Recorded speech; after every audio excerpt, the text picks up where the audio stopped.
Hola a todos, tengan muy buena noche de viernes 2 de julio, viernes que cumple años mi sobrinita Camila, mi sobrinita, digo, ya está bastante grandota, pero saludos a Camilita, que para nosotros los nombres en diminutivo llegan hasta cuando estamos ancianitos, pero saludos también a todos los que nos sintonizan, como siempre, en esta plataforma a las 7 de la noche, los días viernes especialmente, pero están invitados todos los días a las 7 de la noche. Ustedes saben que nos pueden sintonizar en televisión abierta, en cable color y cable de Claro en Canal 23, 28 de Tigo Digital, el canal de Informa TVX de YouTube, y como siempre les voy a dar las gracias por dejarnos sus likes en las páginas de Facebook y Twitter de plataforma-SV. Mis redes, ya saben que me pueden encontrar en todas, Twitter, YouTube y Facebook como Tania Pastor, TAHNYA. En YouTube hay una lista que se llama Plataforma y pueden encontrar todas las plataformas también. Sí, darles las gracias desde donde sea que nos sintonicen. Vamos a saltarnos los mensajes porque tenemos dos temas importantes que abarcar esta noche y voy a dejar las preguntas para la siguiente semana. No sin antes también agradecerles a todos los mensajes por el Día del Abogado, del Estudiante de Derecho, del Profesional de Derecho. En realidad el Estudiante de Derecho me gusta más porque en realidad el abogado que deja de ser estudiante, pues cada vez menos abogado, dicen por ahí. Muchas gracias, felicitaciones a todos los colegas también. A mi papá hasta el cielo, mi mejor maestro, mi profesor, como siempre lo voy a repetir, mi mejor ejemplo, como un profesional íntegro, como un profesional que nunca dejó de prepararse, siempre le gustó mucho el estudio, un terrible ejemplo, de verdad, tremendo ejemplo, no solamente para mí, sino que yo sé que para muchas personas. Un saludo para todos en este día especial en el que tenemos la obligación de motivar a las nuevas generaciones a ser personajes y a ser profesionales íntegros. De verdad estamos saliendo bastantes graduados en esta profesión y cada vez es más difícil porque hay más ofrecimiento de servicios y menos demanda o demanda concentrada, que ya hemos hablado en otras ocasiones. Pero muchas gracias por los mensajes, de verdad se los agradezco de corazón. También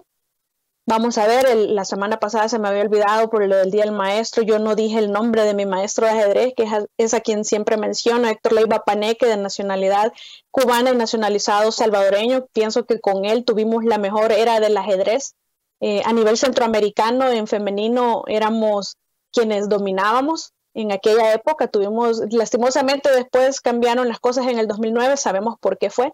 Y dejó de apostársele al deporte de alto rendimiento y se le apostó por la masificación, lo que es muy bueno. Si nos hubieran desviado algunos fondos o hubieran manejado mejor las cosas, digámoslo así. Sin embargo, pienso que pudieron haberse hecho las dos cosas, mantener el deporte de alto rendimiento, los atletas de alto rendimiento y a la vez apostarle a la masificación del deporte, pero dejaron completamente de lado y olvidado el deporte y en todas las ramas, en todas las disciplinas de alto rendimiento, y se le apostó únicamente a la masificación y mal estructurado. Pero bueno, ese es otro tema aparte. Nada más quería mandarle el saludo a mi maestro de ajedrez, Héctor Leiva, que realmente nos forjó nuestra personalidad, nos enseñó muchas cosas, como el ajedrez es realmente como la vida, o la vida es como el ajedrez. Somos responsables de las consecuencias de nuestros actos, esclavos de nuestras palabras, de nuestras decisiones. Tenemos que planificar, tenemos que tener estrategia, conocer táctica, bueno, etcétera. Y me encanta el ajedrez, todavía me gusta muchísimo, pero de verdad es esa disciplina, es el deporte ciencia, que si usted no estudia, pues llega a sentarse al tablero a disfrutar, pero también solo a poner, como dicen, la carita, ¿verdad? Bueno, ya pasando al tema, tenemos la reelección la elección de magistrados de la Corte Suprema de Justicia, que era originalmente el tema de fondo, pero debido a la lista, la publicación inicial de la lista en Engels del día de ayer, pues entonces vamos a centrarnos o a tomar como tema principal y después vamos a pasar a hacer las consideraciones en relación a la elección que tuvimos, porque hemos grabado varias plataformas también el año pasado en donde discutimos los requisitos, cómo no se habían cumplido, y vamos a hacer un balance en esta ocasión y qué se puede mejorar, sobre todo, porque la idea, en mis opiniones, siempre son con el objeto de que mejoremos, que hagamos una mejora continua a través de la evaluación de las situaciones actuales y de las planificaciones, por supuesto. Así las cosas, miren, esta lista Engels, en realidad con estos 14 nombres que nos trae incluidos, yo sí he sacado varias conclusiones. Definitivamente nos gustaría, o a mí me gustaría conocer los criterios. Ya sabemos que se van a sancionar o se van a publicar bajo estas listas a personas que son civiles, que sean funcionarios, exfuncionarios, que rompan con la democracia, con derechos humanos, que tengan nexos de alguna manera con la corrupción. Y sus consecuencias, pues también sabemos que puede ser la aplicación de la ley Magnitsky, que por eso es que se habla no solamente de la cancelación de las visas, es decir, que Estados Unidos no quiere a estas personas en su territorio, sino que además puede darse un congelamiento de activos y prácticamente una muerte civil en el aspecto financiero a nivel mundial podría trascender también, pero es el objeto que se busca, ¿verdad? Recordemos también que Estados Unidos está velando, estas son leyes y disposiciones de Estados Unidos que están velando por sus intereses y que por supuesto lo que buscan es seguir su propia estrategia, su propia planificación, resguardar sus intereses y ejecutarlo a través de diferentes medidas como esta. Esta no es la primera lista que nos presentan, ya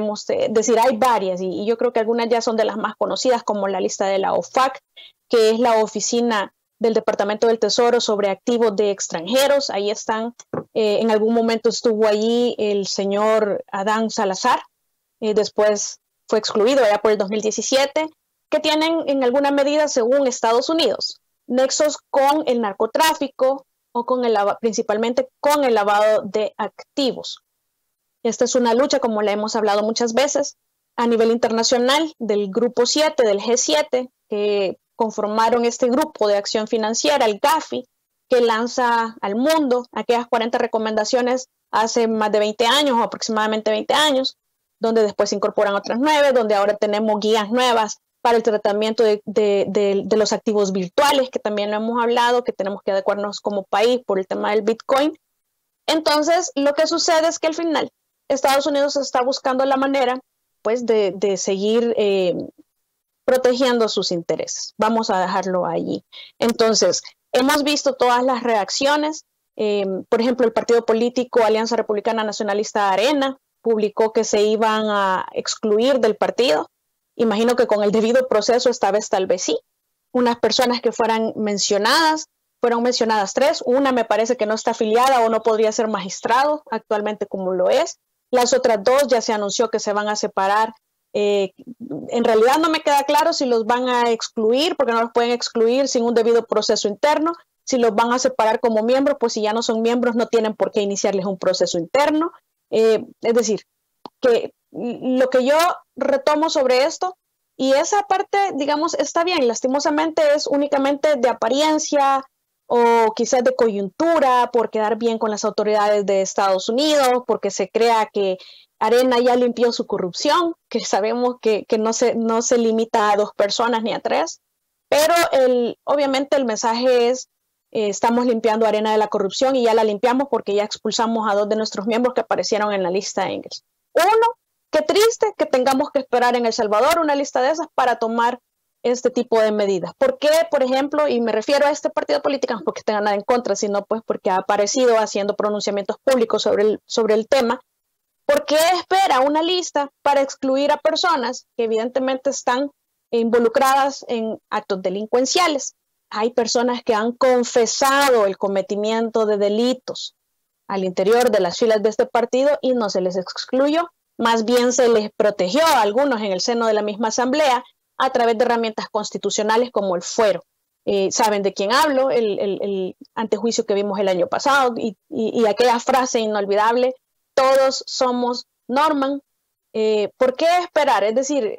definitivamente esto, el hecho de que hayan eliminado a 2 o intentado eliminar a 2 miembros porque aparecen en la lista, pierde su credibilidad al tener dentro de la fila todavía a muchas personas involucradas directamente con actos de corrupción y algunas de ellas ya confesaron, y no 1, ni 2, ni 3, hay más. También hay muchos alcaldes que han sido condenados, que ahí están todavía en las filas. Es decir, esto es definitivamente una acción de pantalla en donde han decidido sacrificar a una persona y para que vean, esto me gustaría también que se tome como ejemplo, para que vean que el partido político y la dirigencia, las personas que están realmente detrás y mandan, están dispuestos a sacrificar a quien sea que les haya servido como sea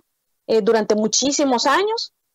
todo por limpiar el nombre del partido. En vez de decir, yo creo que saldría más coherente o sería más coherente no solamente retirar a ese resto de personas que ya confesaron el cometimiento de delitos, sino que además sería más coherente devolver lo que se ha demostrado que ha sido dirigido de forma defraudatoria, de forma malversada de fondos públicos hacia las arcas económicas de ese partido político. Eso sería más coherente que intentar hacer creer a la población que con la eliminación de 2 miembros ya limpiaron el partido político. Eso por una parte,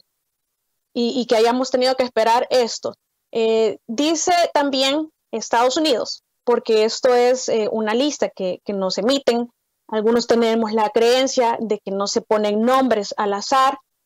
otros tenemos la creencia que no se ponen nombres sin tener ningún fundamento real, probatorio detrás, pero lo cierto es que no lo sabemos porque no tenemos la documentación que respalda estas afirmaciones. Y lo cierto es también que esta información produce lo que conocemos como juicio paralelo, es decir, en el nivel mediático, estas personas ya están condenadas, sin excepción. Y esto acarrea también un terrible daño al honor, a la imagen, a la reputación sobre todo, independientemente de que las sanciones los afecten o no los afecten, porque esto no tiene ninguna vinculancia con El Salvador, puesto que no hay ningún acuerdo mediante el cual se pueda afirmar que haya vinculancia y que haya alguna obligación por parte del Estado de El Salvador de tomar ninguna acción. Sin embargo, como lo veremos más adelante, sí hay algunas responsabilidades hacia nuestros funcionarios para esta situación, para el tratamiento de este tema, en mi opinión. Ahora, ¿qué me parece que se está mandando por parte de Estados Unidos? Esto, sin lugar a dudas, es un mensaje hacia el gobierno central principalmente. Me parece que todo lo demás, en cierta medida, es relleno. De verdad que, aunque sea la primera parte, no estamos hablando de que es la mitad de la lista, sino que es una primera parte, es decir, pueden venir varias listas más. Sin embargo, me parece que personas que confesaron el cometimiento de delito deberían de encabezar la lista, pero no lo están. Otra situación sin explicación y que nos aclara o que refuerza mi tesis que en realidad esto es una situación de geopolítica, es una cuestión de intereses únicamente en dirección hacia Estados Unidos y ninguna otra situación. Este es un mensaje claramente enviado hacia el gobierno actual central, es decir, el órgano ejecutivo, validado obviamente por muchas organizaciones, personas, instituciones que claramente hay agendas políticas. No voy a decir que ellos hicieron la lista porque no lo puedo afirmar, no me consta. Sin embargo, me queda claro que así como en el país, aquí hemos tenido personas que a lo largo del tiempo, a través de los partidos políticos, nos han gobernado como han considerado más viable o más conveniente, porque en realidad sabemos el abuso que han habido de todas las funciones que se han ejercido, de la terrible defraudación de fondos que hemos sufrido, pero así como hemos tenido funcionarios por muchísimos años en El Salvador haciendo lo que han querido con El Salvador y su gente, pues también en el extranjero se da la misma situación, porque es un mal internacional, es un mal, digamos, es un padecimiento del ser humano el querer tener el control, el querer sacar beneficio propio, el egoísmo, sobre todo si no nos fomentan desde chiquitos aquel civismo, aquella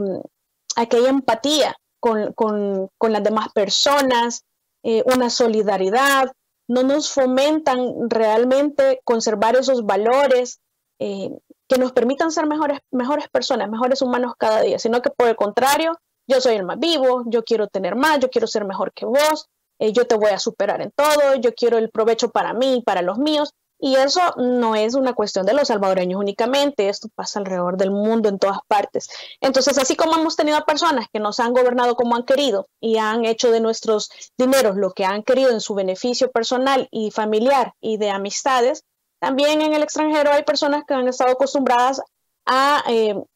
ser ingerentes y a tener una dominación y a hacer con otros países, sobre todo si es como El Salvador, que somos un país en vías de desarrollo y muy dependientes de situaciones internacionales, sobre todo si hablamos de préstamos y de relaciones comerciales, pues entonces ahí está Estados Unidos y están otros países que están acostumbrados a ser como los directores mundiales. Entonces, en esa coyuntura, en este contexto, en realidad estamos como país saliéndonos de la cajita de donde nos diseñaron que debíamos estar,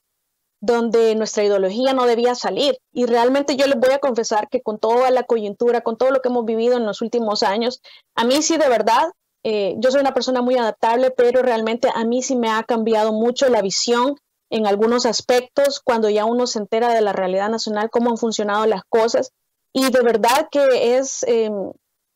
entre decepcionante, entre interesante y desafiante sobre todo, entender cómo funcionan las cosas no solo en el país, sino a nivel internacional y cuáles son nuestras verdaderas posibilidades, no solamente para nuestros ciudadanos, sino para salir adelante como nación en vías de desarrollo y dejar eso atrás. Es decir, cuando el presidente en aquella ocasión dijo, para ser como ustedes, no hay que hacer lo que ustedes dicen, sino lo que ustedes hacen, es de verdad que son palabras muy fuertes, pero llenas completamente de realidad, porque aquí se nos viene a cuestionar sobre cuestiones democráticas, sobre cuestiones de derechos humanos, sobre cuestiones de corrupción, pero como aparece donde ya sabemos, el que esté libre de pecado, que tire la primera piedra, pero aquí nos tiran piedras los que tienen techos de cristal. Entonces, no hay moral para decirlo, sin embargo, tampoco podemos ignorarlo, o por lo menos no deberíamos de ignorarlo. Yo creería que Fiscalía y Presidencia de la República, o una o la otra, o ambas, deberían de solicitar el sustento documental, el sustento probatorio, de por lo menos de las personas que están relacionadas a temas de corrupción, porque resulta que nosotros sí tenemos en nuestra legislación una figura de un fiscal general de conformidad con la Constitución, artículo 193 y desarrollado después en el Código Procesal Penal, en donde el fiscal general, o mejor dicho, la iniciación de investigaciones en sede administrativa fiscal que eventualmente pueden llegar a constituirse en procesos judiciales, pueden iniciar de tres formas. Una de ellas es oficiosamente. Y cuando yo les digo iniciar oficiosamente un caso, quiere decir que que el fiscal general, si ve una noticia en un periódico, si escucha una noticia en un medio televisivo, o como es el caso ahora, la lista Engels, definitivamente que constituyan esos hechos que se mencionan en la noticia, podrían constituir delitos, hechos criminales con personas directamente involucradas, pues aquí se mencionan a varios relacionados a temas de lavado de activos, de corrupción, que hay varios delitos en ese catálogo, de narcotráfico no recuerdo que se mencionen. Entonces, definitivamente, el fiscal general en esos casos puede y debe, en mi opinión, iniciar oficiosamente investigaciones en sede administrativa, no porque se considere que lo que dicen sea cierto, sino que porque al parecer podrían haber indicios que indiquen que es necesario investigar. Entonces, cuando se acusa por parte de una persona que se puede dar un aviso o puede haber una denuncia también para iniciar una investigación en sede fiscal, pues la Fiscalía tiene la obligación de investigar si es cierto o si es falso. Y como en este caso se están dirigiéndose directamente a personas salvadoreñas que según Estados Unidos han cometido delitos relativos a la corrupción y al lavado de activos, definitivamente que no pienso que sea lo más saludable reiterar una posición en donde la respuesta sea me tiene sin cuidado lo que diga Estados Unidos o me tiene sin cuidado una lista del extranjero. Realmente es bastante molesto, incómodo y reprochable estar siendo prácticamente gobernados desde afuera, que se nos diga qué es lo que tenemos y no tenemos que hacer. A mí no, en lo personal no me satisface, pero tampoco lo podemos ignorar. Hay personas que han sido denunciadas como vinculadas a actos de corrupción. Esas personas, en mi opinión, el fiscal general de la República perfectamente podría, en colaboración, ahora que se menciona por parte de la encargada, ex embajadora Manés, que van a trabajar conjuntamente con Fiscalía, con el gobierno, etcétera, pues perfectamente pueden compartir esa información y abrir un expediente fiscal. La Presidencia de la República también puede hacerlo. es decir, pedir que se colabore a nivel nacional para la investigación, sobre todo porque si yo fuera mencionada en una lista como esas, a mí me interesaría muchísimo limpiar mi nombre. Es mi reputación por la que yo trabajo, por la que yo guardo y que yo ejerzo todas mis funciones. Si Estados Unidos no comparte la información, pues entonces se publica a nivel nacional. Miren, no hay respaldo de información documental ni probatorio que le dé sustento a este listado en relación a estas personas. Y se acabó. Definitivamente no podemos nosotros presumir que alguien es culpable porque la presunción que opera según nuestra Constitución es de inocencia y somos inocentes todos a los que se nos atribuye la comisión de delitos hasta que se nos demuestre lo contrario en un juicio oral y público conforme nuestras leyes. Eso quiere decir que la culpabilidad debe de construirse, se demuestra, mientras que la inocencia no, salvo en algunos casos hay una inversión de la prueba como los delitos del lavado de dinero, extensión de dominio, pero la regla general es que el ente que acusa debe probar. Y eso no es algo que me está inventando porque precisamente es algo de lo que se cuestiona a El Salvador, el respeto al debido proceso. Entonces, no podemos condenar a personas sin un debido proceso. Yo creería que Estados Unidos no enunció estos nombres sin tener un sustento porque entonces prácticamente sería como una violación al debido proceso y declarar culpables a personas que en toda nación mundial que respeta los derechos fundamentales y los derechos humanos, sobre todo garantizan el debido proceso, pues no deberían de sacar nombres de personas a las que les van a dañar el honor, la imagen, su reputación, sin tener ningún sustento probatorio. Sin embargo, sí me parece que deberían de enunciar o de colaborar con las autoridades salvadoreñas, todo el elenco probatorio que tengan, soporte documental, testimonial, lo que sea que tengan, para poder iniciar una investigación y limpiar el nombre de estas personas o iniciarles los juicios o los procesos judiciales que sean pertinentes iniciar. Definitivamente, como salvadoreña, y yo creo que todos vamos a estar de acuerdo en este punto, lo que nos interesa es que toda persona que cometa actos de corrupción, que lave activos y sobre todo si provienen de nuestros dineros, lo que nos interesa al final del día es que ese dinero sea restituido a las arcas del Estado para ser utilizado en políticas públicas de beneficio a la población. Ese es nuestro interés primordial y ahí debemos de enfocarlo todo, no satanizar nada, porque al final esto es un juego de la geopolítica en donde somos parte, tenemos que estar abiertos a todo tipo de opiniones. Me parece que sí es una injerencia a la soberanía nacional toda esta situación, pero como es algo que se ha dado siempre, que han estado acostumbrados otros países a venirnos a dirigir, y otros dirán, bueno, le quieren el dinero, pero no quieren las recomendaciones, ¿verdad? Definitivamente la soberanía no tiene nada que ver con eso, o no debería de tener nada que ver con eso. Pero sí, nuestro interés es que aquellas personas que sean corruptas, del color que hayan sido o del color que sean, me parece que es importante que tengamos claro que nuestro interés principal es que se les sancione y se nos devuelvan los dineros defraudados. Lastimosamente, el tema que pensaba que podía alcanzar a cubrir, que es la elección de los magistrados, lo vamos a dejar pendiente para la próxima semana, puesto que se nos acabó ya el tiempo, obviamente. Y yo, como siempre, les voy a agradecer haber sintonizado este programa. Los invito a dejar el like o el dislike, sus comentarios, sus sugerencias, ya que el programa está preparado para la próxima semana sobre magistrados y algún tema nuevo de coyuntura. Bien por lo del aumento del salario mínimo, definitivamente. Y ojalá y también como medida paralela se le comenzara a educar a la población sobre administración de finanzas, por lo menos las personales, porque no vaya a pasar lo de los $300 en el que me consta que personas lo utilizaron para ir a comprar, pero tonterías.